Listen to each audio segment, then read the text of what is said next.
हिंदवी स्वराज्याचे सरसंस्थापक छत्रपती शिवरायांना मानाचा मुजरा करतो। भारतीय राज्यघटनेचे शिल्पकार भारतरत्न डॉक्टर बाबासाहेब आंबेडकर यांना मानवंदना अर्पित करतो। महाबळेश्वरच्या महापर्यटन उत्सवामध्ये आजच्या समारोपीय कार्यक्रमामध्ये मंचावर उपस्थित असलेले महाराष्ट्र राज्याचे लोकप्रिय उपमुख्यमंत्री आणि सातारा जिल्ह्याचे भूमिपुत्र माननीय एकनाथरावजी शिंदे साहेब, त्याचप्रमाणे विधान परिषदेचे सभापती माननीय रामभाऊ शिंदेजी, राज्याचे पर्यटन मंत्री आणि ज्यांच्या संकल्पनेतून हा महोत्सव या ठिकाणी साकार होतोय ते शंभूराजे देसाई, या ठिकाणी मंचावर उपस्थित मंत्रिमंडळातील आमचे सहकारी मंत्री सन्माननीय शिवेंद्रसिंहराजे भोसले, जयकुमारजी गोरे, उदयजी सामंत, मकरंद आबा पाटील, आमचे सहकारी सन्माननीय आमदार अतुलबाबा भोसले, श्री सचिन पाटील, या ठिकाणी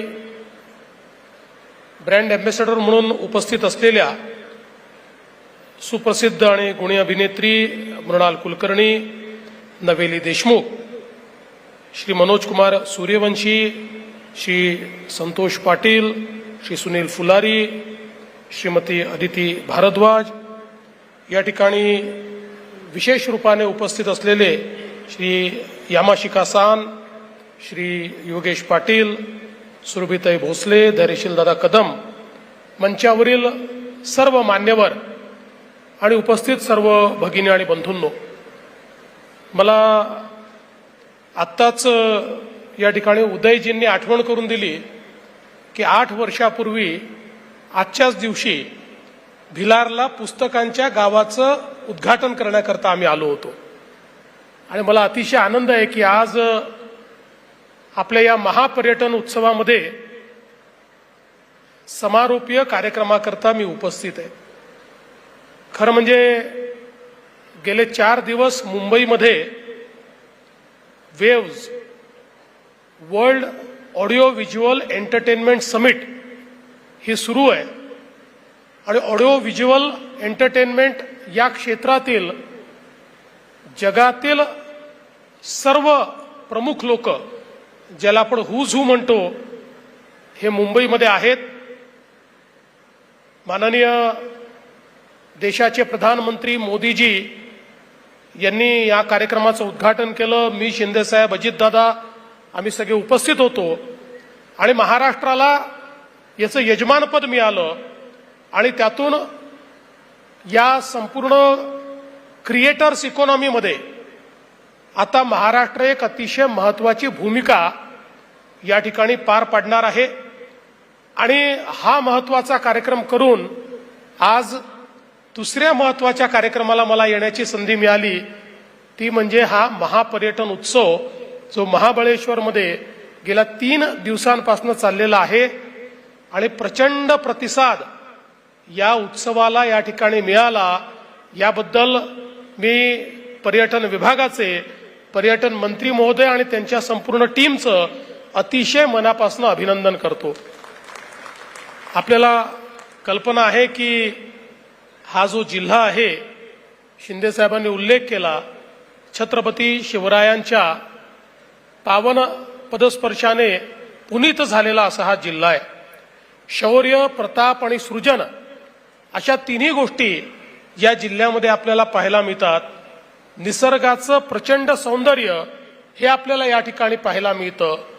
5 जागतिक वारसा स्थळ देशातील, खरं म्हणजे आपण जर एकूण महाराष्ट्राचा लँडस्केप बघितला तर महाराष्ट्रामध्ये पर्यटनाच्या दृष्टीनं अत्यंत महत्त्वाची अशा प्रकारची अनेक ठिकाणं या ठिकाणी आपल्याला पाहायला मिळतात आणि विशेषतः आमचा जो कोकणाचा भाग आहे, या कोकणाच्या भागामध्ये तर निसर्गाने इतकं सुंदर अशा प्रकारे आम्हाला वेस्टर्न घाट दिलेला आहे आणि तो वेस्टर्न घाट हा सगळा आपल्याला पर्यटनाच्या दृष्टीनं अतिशय महत्वाचा आणि अनएक्सप्लोर्ड अशा प्रकारचा वेस्टर्न घाट आहे आणि म्हणून मला असं वाटतं की हे जे सगळं आमचं सौंदर्य आहे हे सौंदर्य सामान्य माणसापासनं तर परदेशी पर्यटकापर्यंत पोहोचवण्याचं काम हे आपल्याला या ठिकाणी करायचं आहे आणि त्याच दृष्टीने आमचा हा जो काही महापर्यटन उत्सव आहे हा अत्यंत महत्वाचा आहे। खरं म्हणजे आपण गुंतवणूक आणण्याकरता खूप प्रयत्न करतो आणि ते महत्वाचं देखील असतं, पण आपण जर एखाद्या मॅन्युफॅक्चरिंगच्या क्षेत्रामध्ये 100 कोटीची गुंतवणूक आणली तर त्यातनं कधी 10 रोजगार तयार होतात, कधी 20 रोजगार तयार होतात, कधी 50 रोजगार तयार होतात। पण आपण जर पर्यटनाच्या क्षेत्रामध्ये 100 कोटीची गुंतवणूक आली तर किमान 10,000 लोकांना आपण त्यातनं रोजगार देऊ शकतो। इतका फरक हा आपल्याला या पर्यटनाच्या माध्यमातून या ठिकाणी पाहायला मिळतो। जगामध्ये सर्वाधिक रोजगार उपलब्ध करून देणारं जर कुठला उद्योग असेल तर तो पर्यटनाचा उद्योग आहे आणि म्हणूनच याला जेवढं जास्तीत जास्त पाठबळ आपण देऊ शकू, मला असं वाटतं तेवढं आपण रोजगाराची निर्मिती देखील करू शकू आणि विशेषतः लोकल कम्युनिटीजला जी अधिकारिकता द्यायची आहे तीही याच माध्यमातून आपल्याला देता येईल आणि मला असं वाटतं की त्याचाच एक नमुना म्हणून आज हा महापर्यटन उत्सव आपल्याला पाहायला मिळतोय। आज देशामध्ये पर्यटनाच्या क्षेत्रामध्ये आपण 5व्या क्रमांकावर आहोत। खरं म्हणजे 5 जागतिक वारसा स्थळ आपल्याकडे आहेत, 7 व्याघ्र प्रकल्प आपल्याकडे आहेत, समृद्ध लेण्या आपल्याकडे आहेत, भारतातील सर्वात प्रेक्षणीय किल्ले हे देखील आपल्याकडे आहेत, 750 किलोमीटरचा समुद्र किनारा हा आपल्याकडे आहे। इतकं विविध प्रकारचं सौंदर्य आणि इतकी विविध प्रकारची पर्यटन स्थळं ही देशातल्या कुठल्याही राज्याकडे नाहीत आणि म्हणूनच आपण जर प्रयत्न केला तर निश्चितपणे देशामध्ये पर्यटनाच्या क्षेत्रात पहिल्या क्रमांकावर येण्याची संधी आपल्याला आहे आणि सर्वाधिक विदेशी पर्यटक देखील आकर्षित करण्याची संधी देखील आपल्याला आहे।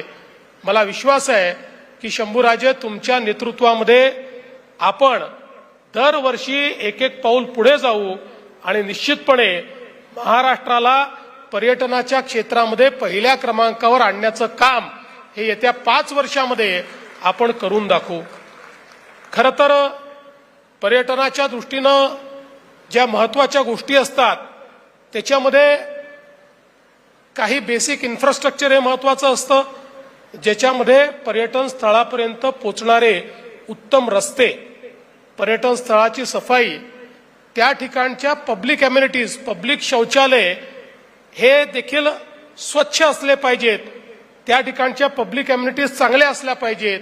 या काही बेसिक गोष्टी जरी आपण केल्या तरी देखील पर्यटक त्या ठिकाणी येत असतात आणि सगळ्यात महत्त्वाचं असतं की पर्यटनाकरता एक पर्यटनाची संस्कृती असते जी जर आपण तयार करू शकलो आणि ही संस्कृती तयार करायची असेल तर जेवढ्या लोकल कम्युनिटीज असतात त्याचं जेवढं इन्व्हॉल्वमेंट हे पर्यटनामध्ये वाढेल तेवढं त्या ठिकाणी पर्यटन अधिक चांगल्या प्रकारे होतं, पर्यटकांना अधिक एक्सपिरियन्स हा त्या ठिकाणी प्राप्त होत असतो। अलीकडच्या काळामध्ये पर्यटनाचा अर्थ एक्सपिरियन्स आहे। हा एक्सपिरियन्स जर आपण देऊ शकलो तर पर्यटक येतात, ते थांबतात आणि मला असं वाटतं की या दृष्टीनं 2 गोष्टी पर्यटन विभागाने निश्चितपणे केल्या पाहिजेत। त्या आपण करताच आहात पण त्या अधिक प्रभावीपणे आपण केल्या पाहिजेत। एक संपूर्ण वर्षभराचं आपलं महोत्सवाचं कॅलेंडर आपण तयार केलं पाहिजे। जानेवारीत कुठे महोत्सव होईल, फेब्रुवारीत कुठे महोत्सव होईल, अशा प्रकारचं त्या भागामध्ये ते जे सण आहेत, वार आहेत, त्या ठिकाणचं जे महात्म्य आहे, जे स्थान महात्म्य आहे, त्या स्थानावरचं उत्सवाचं महात्म्य आहे, असं सगळं एकत्रित आपण जर टिपून घेतलं म्हणजे आषाढीच्या काळामध्ये आपण पर्यटनाकरता लोकांना त्या ठिकाणी पंढरपूरला घेऊन जाऊ शकतो आणि लोकांना तो जो काही वैष्णवांचा मेळा आहे तो दाखवू शकतो। तर त्याच वेळी आपण गणपतीच्या काळात अतिशय चांगली व्यवस्था करतो आणि विसर्जनाच्या मिरवणुकीकरता अलीकडच्या काळामध्ये तर परदेशातनं इतके पर्यटक येतात आणि साऊथ ईस्ट एशियन कंट्रीमधनं जे पर्यटक येतात ते तर अलीकडच्या काळामध्ये आपल्यासोबत गणपतीची आरती देखील म्हणतात आणि तो एक वेगळा सोहळा हा या ठिकाणी तयार होतो.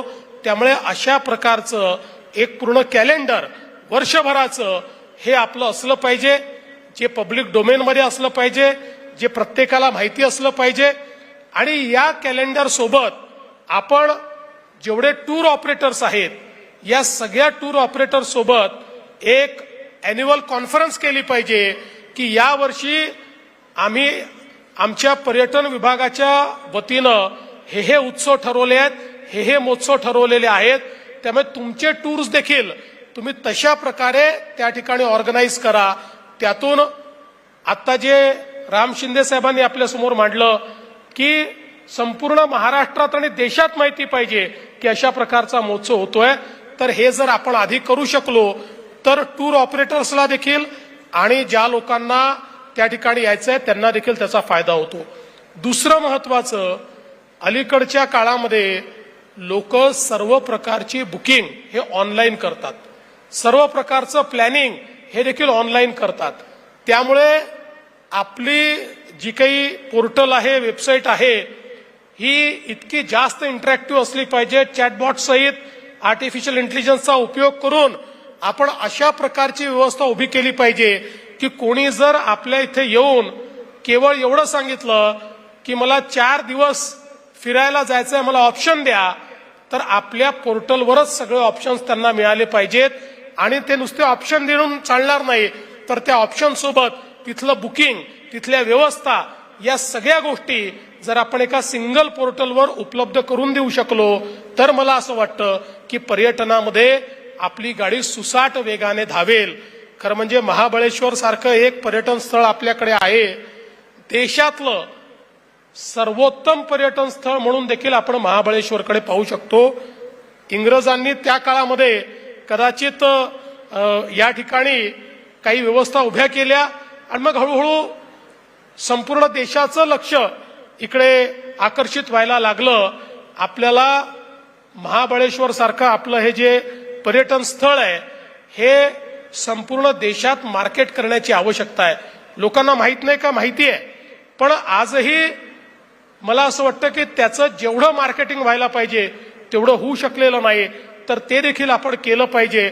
आणि त्यासोबत मी शिंदे साहेबांचं अभिनंदन करेन की शिंदे साहेबांनी आता न्यू महाबळेश्वरचा कॉन्सेप्ट या ठिकाणी आणलेला आहे. देशामध्ये आणि महाराष्ट्रामध्ये पहिल्यांदा नवीन गिरीस्थान हे आपण न्यू महाबळेश्वरच्या माध्यमातून त्या ठिकाणी तयार करणार आहोत. आणि मला असं वाटतं की त्यातून निश्चितपणे नवीन संधी ज्या आहेत त्या आपल्याला प्राप्त होतील.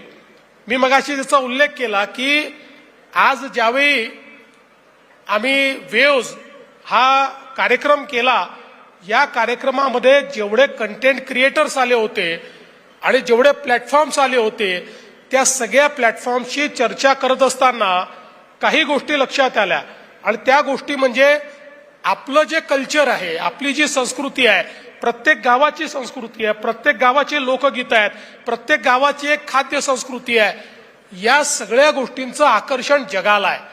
त्यामुळे या गोष्टी जर आपल्या प्लॅटफॉर्म्सवर यायला लागल्या, आज कंटेंट क्रिएटर्सनी जर महाबळेश्वर मधल्या 10 गोष्टी याच्यावर व्हिडिओज बनवून युट्यूबवर, इंस्टाग्रामवर किंवा इतर प्लॅटफॉर्म्सवर टाकले तर त्याचा रीच खूप मोठा आहे. आपण अनेक वेळा केवळ न्यूजपेपर्स आणि आउटडोर मीडिया याच्यावर फोकस करतो, पण अलीकडच्या काळामध्ये सगळ्यात जास्त कन्झम्पशन जे आहे हे या सगळ्या सोशल मीडिया प्लॅटफॉर्म्सचं होतं. आणि आता आपल्या या सगळ्या गोष्टींना किती मागणी आहे तर आपल्याला सांगतो की मी ज्यावेळेस स्पॉटिफाय हे एक प्लॅटफॉर्म आहे म्युझिक करता अतिशय तो महत्वाचा प्लॅटफॉर्म मानला जातो, त्यांच्या सीईओशी मी चर्चा करत होतो त्यावेळेस 2 गोष्टी त्यांनी मला सांगितल्या.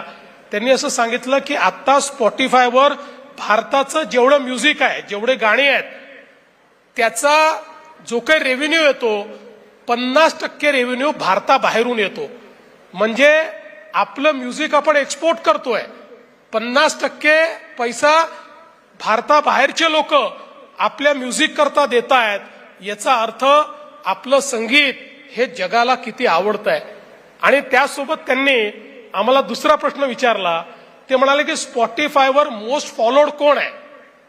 आम्ही आपलं सांगितलं की बहुतेक टेलर स्विफ्ट आहे. त्यांनी सांगितलं नाही, टेलर स्विफ्ट नाही आहे. जगामध्ये मोस्ट फॉलोड अरिजित सिंग आहे स्पॉटीफायवर, मोस्ट फॉलोड.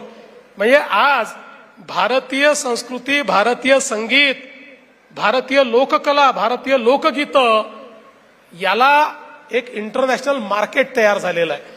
आणि आपल्याला याच गोष्टींचा एक्सपिरियन्स हा जर आपण देऊ शकलो, महाबळेश्वरमध्ये आल्यानंतर इथला लोकल फ्लेवर, कुठल्याही गावी गेल्यानंतर तिथल्या लोकल फ्लेवरचा जर आपण त्या ठिकाणी एक्सपिरियन्स देऊ शकलो, अनुभव देऊ शकलो, तर मोठ्या प्रमाणात पर्यटक हे त्या ठिकाणी येत असतात. आणि म्हणून मला विश्वास आहे की येत्या काळामध्ये आपण ज्या ज्या भागामध्ये महोत्सव घेऊ त्या त्या भागामध्ये तिथला लोकल फ्लेवर जो आहे तो अनुभव म्हणून लोकांना उपलब्ध करून देऊ. त्याच्यामुळे येणाऱ्यांना एक नवीन एक्सपिरियन्सही मिळेल आणि लोकल कम्युनिटीजला मोठ्या प्रमाणात रोजगाराची संधी देखील मिळेल. 4 पैसे त्यांच्याकडे देखील जातील आणि त्यातनं पर्यटनाची संस्कृती ही उभी राहील. मला असं वाटतं निश्चितपणे येत्या काळामध्ये हे आपल्याला पाहायला मिळेल. आज आपण सगळ्यांनी कोयना बॅकवॉटरचा उल्लेख केला आणि अतिशय चांगला निर्णय तो त्या काळामध्ये झाला. शिंदे साहेब मुख्यमंत्री होते, मी गृहमंत्री होतो. आणि जेव्हा हा प्रकल्प आपण केला त्यावेळी साहजिक आपल्याकडे टेक्नॉलॉजी कमी होती. त्याचा परिणाम काय होईल, त्याची सुरक्षा कशी राहू शकेल, असे अनेक प्रश्न त्या ठिकाणी होते. आणि म्हणून आपण काही बंधनं टाकली होती. आज त्या बंधनांची आवश्यकता नाही आणि म्हणून आपण एक कमिटी तयार केली आणि त्या कमिटीने रिपोर्ट दिला. आणि आता त्या कोयनाच्या बॅकवॉटरमध्ये आपण त्याच्यावरची रिस्ट्रिक्शन्स ही दूर केले आणि आता अतिशय चांगलं अशा प्रकारची पर्यटनाची व्यवस्था ही त्या ठिकाणी उभी राहते. आणि निश्चितपणे मला असं वाटतं की आता शंभूराजे आपण किंवा शिंदे साहेबांनी जे सांगितलं किंवा आमचे शिवेंद्र बाबा देखील जे सातत्याने म्हणत असतात, आपण जरूर पुढचा महोत्सव हा त्या ठिकाणी घेऊया आणि त्या महोत्सवाच्या माध्यमातून लोकांना आपण वॉटर स्पोर्ट्स आणि त्याच्या अवतीभोवती जी संस्कृती आहे त्याचा एक्सपिरियन्स हा घडवून आणण्याचा प्रयत्न आपण निश्चितपणे करू.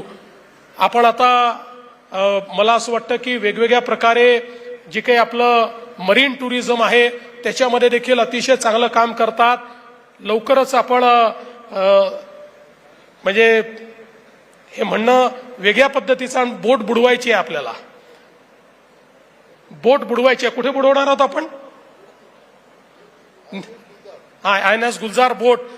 कारण आपल्याला माहिती आहे की ज्या जुन्या बोटी असतात, मोठ्या शिप्स असतात, ज्या त्या ठिकाणी डिस्कंटिन्यू केलेल्या असतात, त्या शिप बुडवून त्या ठिकाणी मोठ्या प्रमाणात कोरलचं दर्शन, त्या ठिकाणी आपल्याला सबमरीन्स नेता येतात, त्या ठिकाणी वेगवेगळ्या प्रकारे आपले जे त्या लोक आहेत त्यांना एक नवीन एक्सपिरियन्स देता येतो. तेही आता पुढच्या काळामध्ये मला असं वाटतं की आपण सुरू करतो आहोत. त्यामुळे पर्यटनाच्या क्षेत्रामध्ये जे जे काही नवीन आहेत ते सगळं, स्कुबा डायव्हिंग असेल त्या ठिकाणी स्कुबा डायव्हिंग देखील आपण करणार आहोत. कारण म्हणजे स्कुबा डायव्हिंगची पहिली देशातली अकॅडमी ही आपल्या महाराष्ट्रात आपण सुरू केली. त्यामुळे अशा सगळ्या एक्सपिरियन्स आपण तयार करतो. मला विश्वास आहे की हा जो काही आपण महापर्यटन उत्सव घेतला ही सुरुवात आहे.